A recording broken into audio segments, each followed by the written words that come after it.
Assalamualaikum warahmatullahi wabarakatuh. Waalaikumsalam warahmatullahi Alhamdulillahirrabbilalamin. Wassalatu wassalamu ala rasulillah. Senang sekali pada malam hari ini saya masih berada di Kota Hidayah, Kota Yogyakarta. Alhamdulillah kami sekarang sedang berada di Markas Arimatea Yogyakarta, betul ya. Alhamdulillah sekarang saya bersama dengan mantan-mantan kafir semua nih Pak, kalau salah. Betul Pak ya? Sama Pak, saya juga Pak. Alhamdulillah di sebelah kanan saya ada Pak Mizan ya, betul ya? Di sebelah kiri saya ada Pak Ragil, di sebelah Pak Ragil ada Pak Markus, betul. Namanya aja masih Markus. Baik, nah saya sekarang sedang bersama dengan bapak-bapak ini, yang mana bapak-bapak ini dulunya mantan penginjil Pak, betul? Saya pendeta. Mantan pendeta. Pak Markus? Kalau saya boleh dikatakan belum jadi ke sana. Belum jadi pendeta. Banyak baca buku.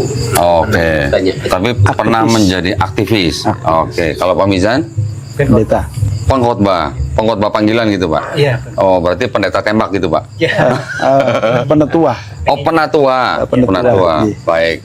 Nah, kita sekarang senang sekali nih, saya bisa bersama dengan para pegiat-pegiat yang dulu mungkin bangga kalau disebut sebagai Laskar Kristus gitu Pak. Ya. Betul ya? Ya. Betul Pak? Oh betul, pada ngaku semua berarti. Alhamdulillah. Sekarang mereka semua ini sudah menjadi muslim ya. Alhamdulillah. Berarti mereka semua sudah kembali ke fitrah, yaitu kembali ke muslim sebagai orang-orang yang hanya berserah diri kepada Sang Pencipta Allah Subhanahu wa taala ya. Alhamdulillah. Nah, kita nih nanti mau ngobrol-ngobrol sebentar, tetapi sebelumnya kita mau dengar masing-masing nih cerita perjalanan masing-masing dari Pak Ragil, Pak Markus dan Pak Mizan, bagaimana dulu mereka memperjuangkan atau mencoba menjadikan setiap manusia menjadi murid Kristus. Betul Pak? Ya, dan akhirnya bagaimana mereka menemukan Islam dan kembali ke Islam ya. Kita mungkin supaya tidak terlalu panjang lebar, saya mau mulai dulu dengan Pak Ragil. Boleh Pak ya? Boleh Pak, silakan diceritakan awal mula dulu Bapak sebelum menjadi pendeta sampai menjadi pendeta dan akhirnya kembali ke Islam Pak. Monggo Pak. Assalamualaikum warahmatullahi wabarakatuh. Waalaikumsalam. Alhamdulillah wa syukurillah lah wa pemirsa yang dirahmati Allah, perkenalkan nama saya Agustinus Sri Urip Ragil Wibowo. Suaranya boleh agak keras Pak. Saya saingan sama sebelah sama ya. Perkenalkan nama saya Agustinus Sri Urip Ragil Wibowo, dilahirkan dari keluarga pimpinan gereja di Bandung. Bapak saya ketua PGW, pimpinan gereja wilayah Jawa Barat. PGW. Kemudian ibu saya juga aktivis, orang guru, juga dosen. Nah, alhamdulillah saya sejak kecil memang sudah diasuh di lingkungan gereja. Kami 5 bersaudara. Dari kakak saya yang pertama militer, yang kedua dokter, yang ketiga dosen di ITB, yang keempat kakak saya militer lagi, kemudian yang kelima saya. Nah, karena saya anak kelima dan sejak kecil memang tidak pernah pisah dengan ibu saya, sehingga apapun yang diamanahkan ibu itu saya selalu mengatakan iya. Termasuk setelah lulus SMA. Setelah lulus SMA, ibu saya mengatakan, kakak-kakakmu nggak ada yang mau meneruskan perjuangan bapak. Sekarang bagaimana kamu gitu? Sehingga saya mengatakan iya. Walaupun dalam hati sebenarnya menolak. Saya sempat kuliah di Sumatera Selatan, di Palembang, untuk menghindar sebenarnya. Jadi saya kuliah double di Bandung sama di Palembang. Nah, setelah selesai S1 di Institut Injil Indonesia Bandung, kemudian ngambil S2 di STTAAP, Sekolah Tinggi Teologi Asia Pasifik, Bandung. Juga kalau orang Bandung mesti kenal itu Pinus Teduh. Nah, disitulah kampus kami. Iya, iya. Nah, setelah selesai kemudian ibu menyarankan untuk kami mengikuti aplikasi penggembalaan. Itu kalau dilakukan di dalam negeri itu banyak sekali persyaratan dan mungkin 1-2 tahun tidak akan selesai. Harus ke gereja sana mengikuti pelayanan aturan gereja A, B, C, D itu. Ya istilahnya itu kalau di dalam Islam dai hijrah lah mungkin seperti itu, ya. Itu ya. Tapi pindah-pindah dari gereja A, gereja B dan tidak boleh satu kota. Sehingga ada aturan kalau ke luar negeri cukup punya lisensi. Punya lisensi artinya kalau punya kayak sertifikat lah gitu. Itu sudah dianggap bisa mewakili. Sehingga pada waktu itu tahun 87-88 saya berangkat dari Indonesia pertama ke Jerman. Jerman, Pak. Yeah. Jajar Kauman, Pak, bukan? Di Stuttgart. Oh, Stuttgart. Di Jerman beneran berarti kalau gitu ya. Di Stuttgart. Terus Di sana kami bersama dengan di Epstein. Ada program Missionary Training Center. Nah, kami mengikuti waktu itu Ward Sinumen, pimpinannya pendeta Ward Sinumen, mengikuti kayak lokakarya gitu. 2 minggu di sana, kemudian pindah ke New Zealand. Oh, New Zealand. New Zealand.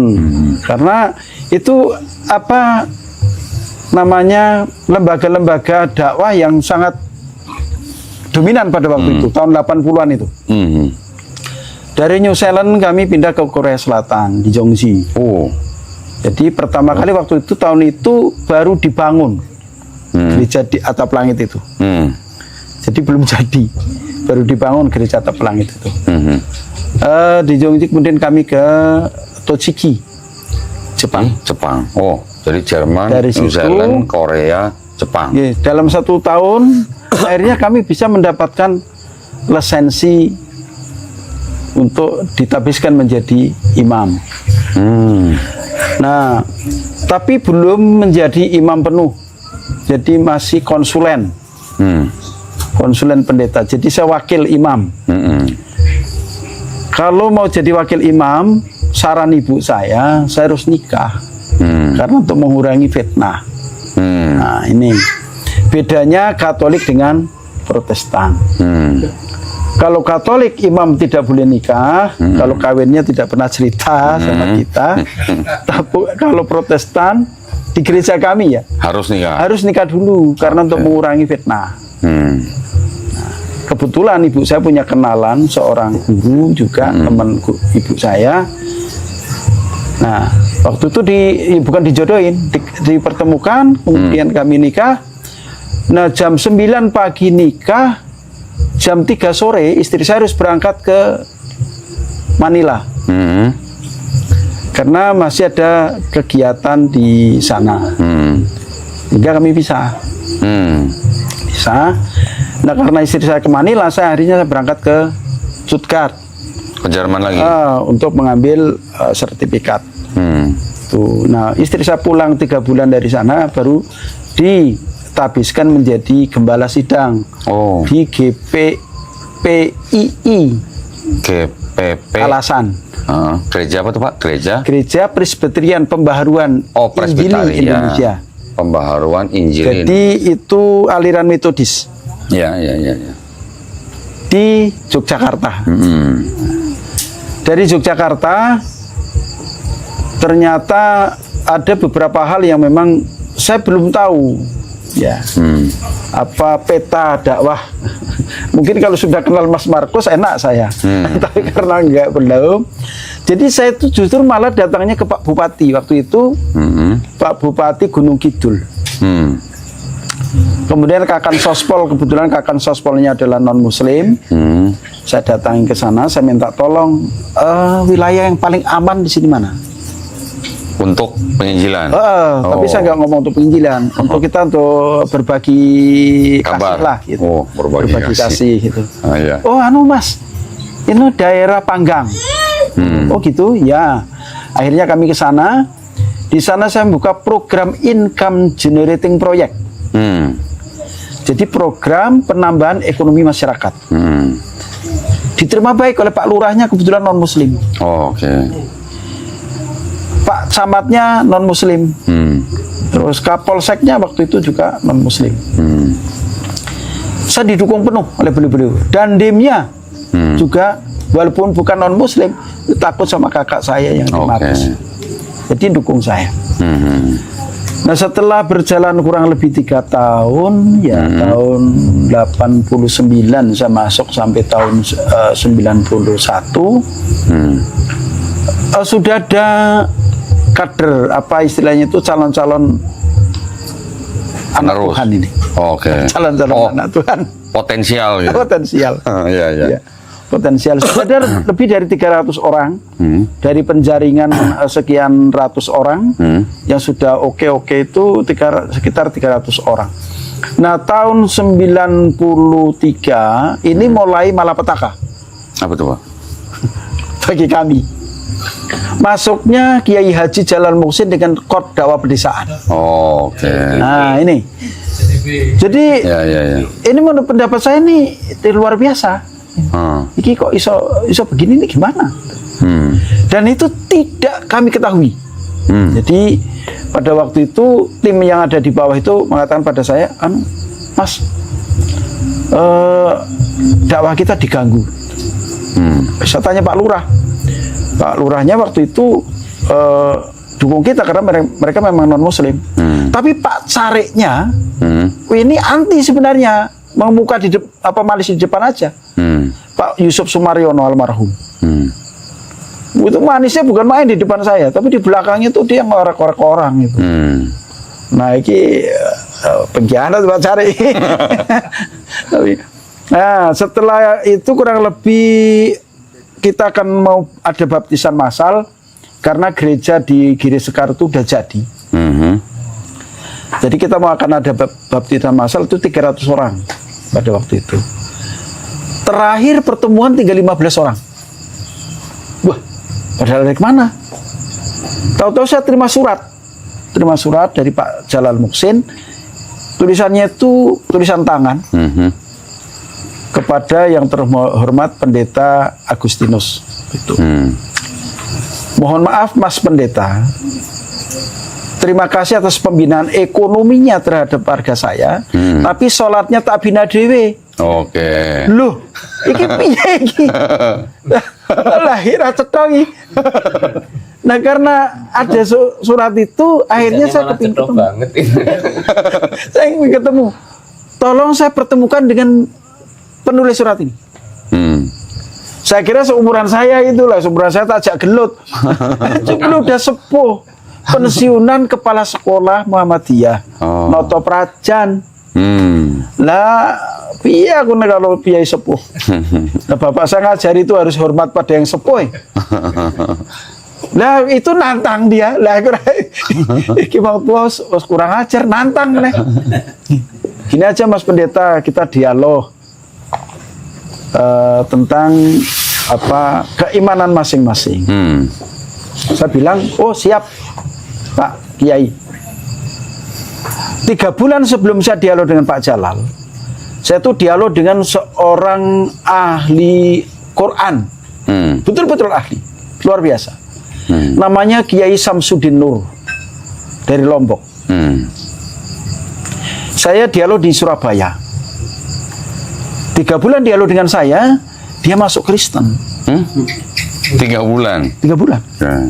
Sekarang jadi pendeta besar di Kaligawe Semarang. Wow.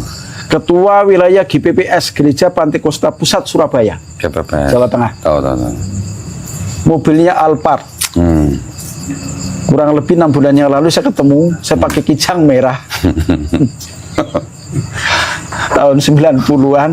Dia pakai Alphard. Dia menghina saya. Loh, Pak Kiai, mobilnya mana? Padahal tahu itu kita sama-sama ngisi bensin. Saya bilang itu, maaf sekali Pak Pendeta, itu tidak dibawa ke neraka nanti. Tinggalkan saja. Besok kita diskusi Pak Pendeta. Oh iya. Kalau itu sih nggak begitu menyakitkan. Pikir saya biasa. Di Malioboro, saya naik motor boncengan sama anak saya. Anak saya kan kecil waktu itu masih TK lah.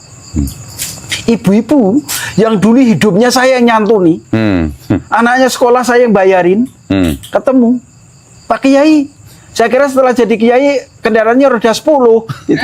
Tanya roda 2 juga. Tronton maksudnya. Wah, ini nek orang bang ibu-ibu tak keplak ya.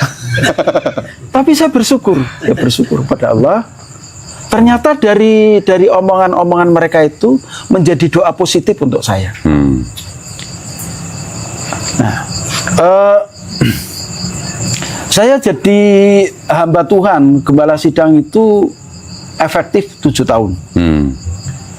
Nah, dari bukan kristenisasi itu salah. Bukan. Menyampaikan kebenaran. Bedanya Karena di apa? dalam gereja itu ada 3 tugas panggilan gereja. Ya. Berbakti, bersaksi, dan melayani. Aku bersaksi kepada orang-orang, mereka tertarik. Nah, dari ketertarikan mereka itu untuk Jateng DIY itu sekitar 1.000 orang lah. 1.000 orang Ya, masuk Kristen. Masuk Kristen. Waduh. Dan itu dibuktikan, bukan hoax. Silakan penjenengan ke Giri Sekar, tanya sama Pak Kasimin. Ini masih hidup orangnya. Dia dulu saksi mata, dan dia itu yang dulu waktu itu mau saya sekolahkan di Purwokerto supaya tidak menghalangi dakwah saya, tidak mau. Dan sekarang jadi sahabat saya. Ada Pak Warno juga, ada banyak beberapa teman yang ada di Gunung Kidul dan di Wonogiri, karena kami memang arahnya ke sana, Cilacap dan Purwokerto. Nah, setelah dialog dengan Pak Jalal itu, sebenarnya saya nggak kalah sama Pak Jalal, tapi karena saya menghormati beliau lebih sepuh. Yang menulis surat itu, Pak ya? Iya. Oke. Nah, setelah tak pikir-pikir, apa yang disampaikan Pak Jalal itu benar. Karena sebenarnya itu adalah tesis saya. Oke. Tesis saya yang saya tulis, saya kasih judul Muhammad dalam Taurat dan Injil. Tesis itu sudah saya bawa ke banyak pembimbing, tidak disetujui, suruh ganti judul. Ganti judul baik. Karena nggak bakalan lulus. Dan akhirnya tesis itu saya amankan, kemudian saya ganti judul tesis, sekarang jadi buku. Namanya Muhammad dalam Taurat dan Injil. Sudah beredar. Kurang lebih 50.000 eksemplar sudah terjual. Tapi oleh Gramedia, di Gramedia nggak ada, mesti harus inden gitu, nggak tahu kemana. Loh, mohon maaf Pak, Bapak nulis buku itu ketika Bapak masih Kristen? Iya, karena itu tesis. Menulis Muhammad dalam Taurat dan Injil? Iya. Yang mana kesimpulannya? Kesimpulannya ditolak. Ditolak? Iya. Oke. Jadi tidak ada Muhammad di dalam Taurat dan Injil gitu maksudnya? Ditolak, ya nggak ada karena ditolak. Oke. Akhirnya saya buat buku itu setelah saya masuk Islam. Karena tesis itu ditolak, sehingga saya ganti judul supaya dapat itu. Nah, disertasi saya pun sebenarnya judulnya adalah Kiai Sadrak dan Iya, Sadrak. perkembangan Purworejo. Karena saya lahir di Purworejo. Saya tahu ceritanya Kiai Sadrak, bagaimana beliau mengembangkan Kristen di sana. Itu pun ditolak karena banyak sekali Kiai Sadrak itu menukil tentang Bagelen. Ya, perkembangan Muslim di Purworejo itu kan berawal dari Bagelen sebenarnya.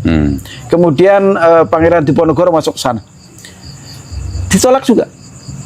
Nah, terus aku waktu itu karena mungkin ya orang Jerman nggak tahu itu sejarahnya, sehingga ditolak, ya wajar lah. Dia bilang yang umum aja, yang nasional gitu. Yang nasional ki opo yo.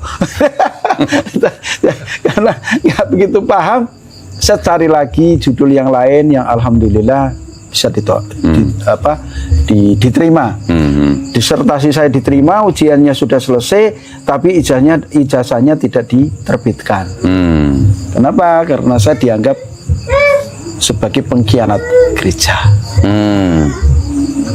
Kok nggak diterbitkan? Ya karena saya waktu itu sekolah di sana dibiayai oleh mereka. Nah kalau aku suruh nebus wira-wiri Indonesia, Jerman, kemudian kos di sana dan sebagainya, terlalu besar ya. Ora cukup duitku. Hmm. Nyari sumbangan cancel itu akan berapa tahun gitu kan. Ya. Lebih baik ya nggak usah aja lah. Yang penting ilmunya saya sudah dapat. Terus? Saya terinspirasi dengan film Three Idiot.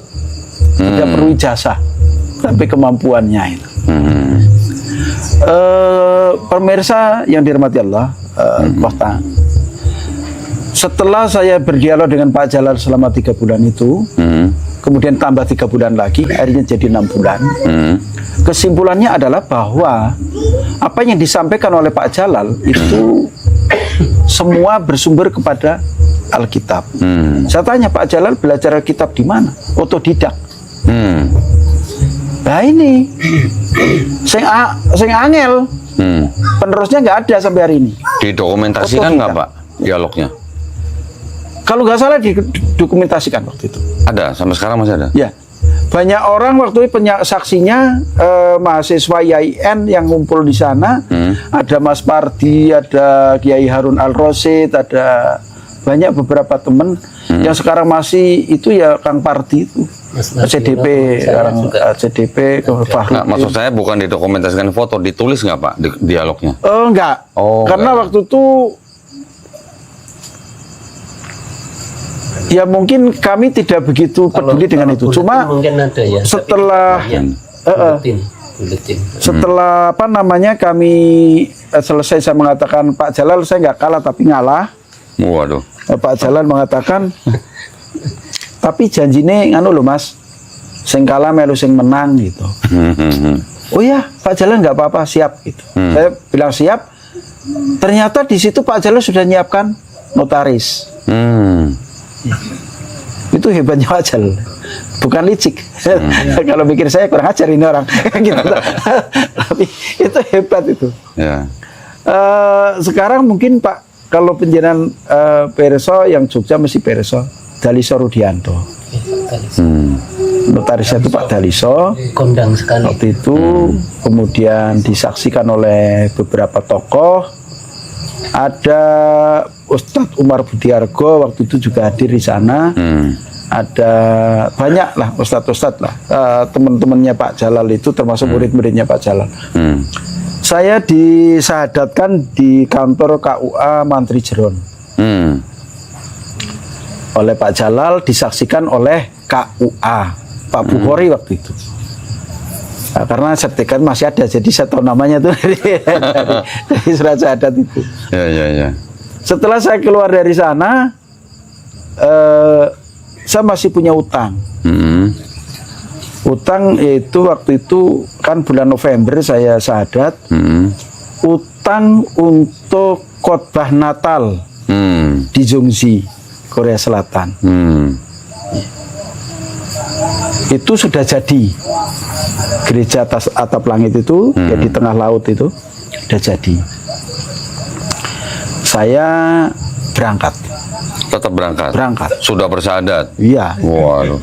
Opo maksudnya Pak? Ini jujur kan? Kan jujur kok. Udah bersyahadat mau khotbah juga. Waduh. Saya berangkat. Saya ngajak istri saya. Bilang, kan waktu itu saya belum ngomong sama istri saya. Iya. Ya, berangkat. Setelah ya gimana? Karena keindahan Korea itu luar biasa. Apalagi jamaahnya. Jarang pakai kotak-kotak gitu. Bening-bening gitu Pak ya. Luar biasa lah. Atau langit malam-malam begini kan, luar biasa. Saya masih berangkat. Artinya saya tidak mau menyakiti orang tua saya seketika. Saya masih juga ngisi di salah satu gereja di Surabaya waktu itu.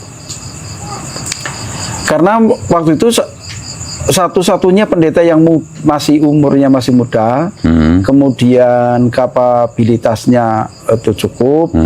Nah, anak pendeta itu cuma saya. Jadi juga gembala sidang. Nah, kalau gembala sidang itu kan memang didukung oleh teman-temannya itu karena tahu pertama mereka butuh uang. Gembala sidang itu butuh uang untuk menghidupi jamaahnya. Tidak hidup dari jamaah. Yang kedua kalinya mereka butuh uang untuk dakwah.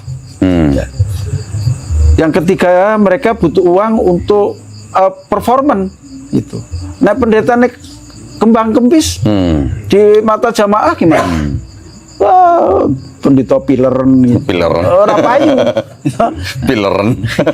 Dari situ makanya saya termasuk paling laris. Paling laris. Itu tidak seperti kita kalau turun dari mimbar kemudian dapat amplop, nggak seperti itu gereja. Jadi gereja itu terkoordinir dengan baik. Misalnya organisasi gereja A, Pantai Kosta mengundang saya berapa kali itu. Kemudian 1 bulan ini berapa kali, gereja ini berapa kali dan sebagainya. Organisasi gereja itu yang mentransfer rekening masing-masing. Jadi tidak seakan-akan kita itu ngamen. Ya. Rapinya organisasi gereja itu seperti itu. Jadi menghargai. Saya pulang diantar jemput ya biasa saja, matur nuwun nggih. Oleh-oleh biasa lah, misalnya dikasih oleh-oleh itu. Tapi untuk amplop tidak. Untuk menjaga marwah sebenarnya. Tidak butuh amplop Pak ya. Yang penting transfer gitu ya. Hari kaya gue pada baik. Tapi kan beda marwahnya. Karena itu maka perkembangan dakwah saya itu yang paling termasuk paling bagus pada waktu itu.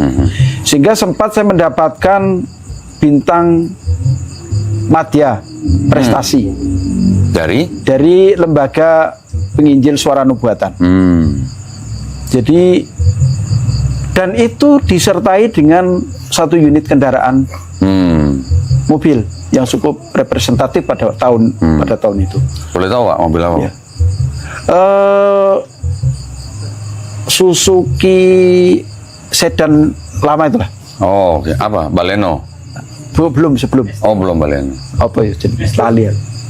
Swift, bukan Swift. Bukan. Yang agak seperti Baleno tapi bukan beli.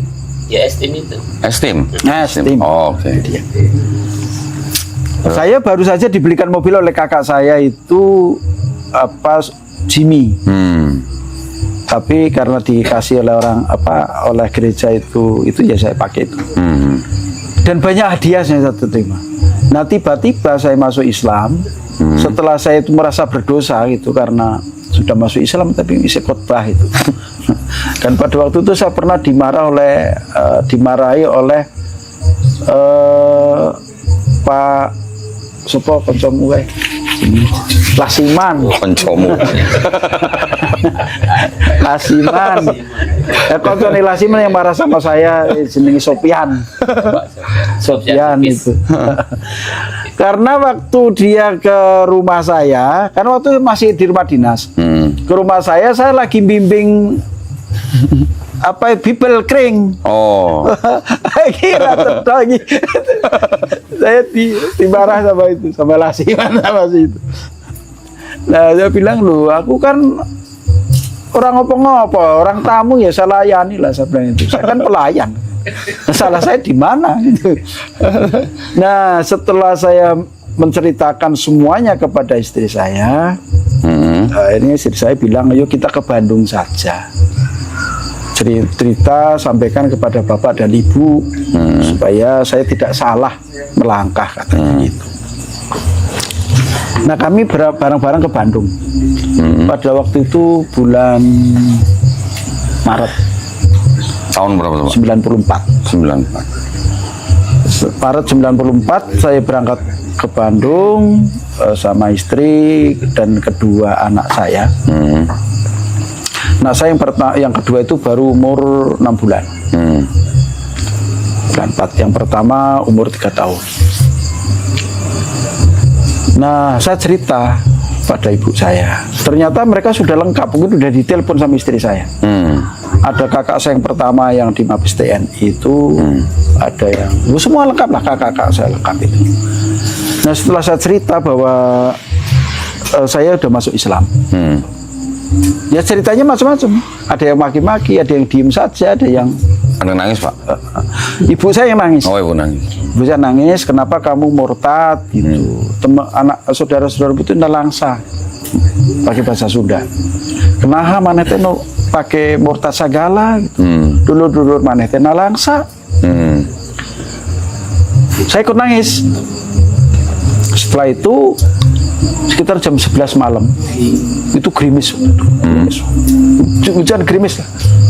Kakak saya yang barep itu bilang, Dul, saya itu manggilnya Dul, bukan Agus lagi, bukan Raki lagi, Dul, batasku karo kowe iki pager omah kae ke sana. Gitu. Saiki batasku karo kowe pager omah itu ke sana. Berarti saya diusir. Oke. Saya masuk kamar, saya siapin pakaian dalam tas, ini saya keluar rumah. Itu makin kenceng nangisnya. Istri? Masih situ sama anak-anak, ya ikut. Istri dan anakmu tanggung jawab kami, tapi kamu batasnya pagar rumah itu ke sana. Semalam itu berangkat keluar dari rumah, dari Jalan Nekar Manah itu ke kebun kelapa. Angkot sudah jarang segitu waktu itu. Akhirnya jalan kaki. Setelah sampai kebun kelapa baru ingat saya. Baru tahu kalau uang saya tinggal 5.000. Bayang. Tinggal 5.000 rupiah uang saya. Terus? 5.000. Nah, terus ini saya mau ke Cicahem, mau cari bis ke Jogja ini gimana? Nah, di Lalah itu ada kena bis, kena angkot Cicahem kebun kelapa Cicahem yang saya kenal. Namanya Kang Udin. Kang Udin, saya mau ke Cicahem tapi saya nggak punya uang. Loh, kenapa Den? Dia panggil saya Den. Kenapa Den? Ya saya mau ke Jogja, nengok mau pulang tapi tadi lupa nggak minta sama ibu. Gak apa-apa Den, ikut angkot saya aja. Sampai di kebun kelapa, sampai di Cicahem, saya naik bis Pahala Papalapa itu. Pokoknya itulah. Kemana? Ke Jogja? Ke Jogja? Sampai Jogja. Sampai di terminal mana itu Bolarjo. Itu jam 7 pagi. Uangnya tinggal 500 rupiah. Arah pulang ke Babarsari jauh. Akhirnya saya ke Pak Jalal, jalan kaki. Itu sampai Minggiran itu saya jalan kaki. Tapi kan dengan tengah kota nggak begitu terasa kan banyak orang. Sampai di Pak Jalal, saya di depan pintu itu dia ada linca itu, linca tempat duduk itu dari bambu. Saya duduk di situ ketiduran. Pak Jalal pulang, loh, kok ono tamu ora dilebokke itu. Saya belum assalamualaikum. Terus dibangunin, Mas, kok tidur di sini? Iya Pak, ini saya dari Bandung tadi kecapean terus langsung tidur. Cerita kenapa itu? Saya sampaikan, tapi saya nggak ngomong kalau saya diusir. Ya. Pak Jalal, saya ini sengaja istri saya di Bandung, saya pulang sini. Boleh nggak saya belajar sholat itu? Tapi saya tinggal di sini. Oh boleh. Waktu itu saya dititipkan oleh Pak Jalal ke Pak Muslih namanya. Pak Muslih itu anggota DPR DIY dari P3. Nah Pak Muslih inilah yang mengatakan yang ngajarin saya sholat. Setelah saya pinter sholat, bukan pinter bisa sholat, Pak Muslih bilang, besok ke kantor saya Mas. Mana Pak? Tentara Rakyat Mataram. Dikasih nomornya, terus alamatnya. Saya ke sana, ternyata kantor P3. P3? Apa ini? Nah, di sanalah saya dikasih tahu oleh Pak Muslih, kamu belajar di sini boleh. Pikir saya P3 gambarnya Ka'bah. Wah, mesti apik banget nih. Belajar agama itu.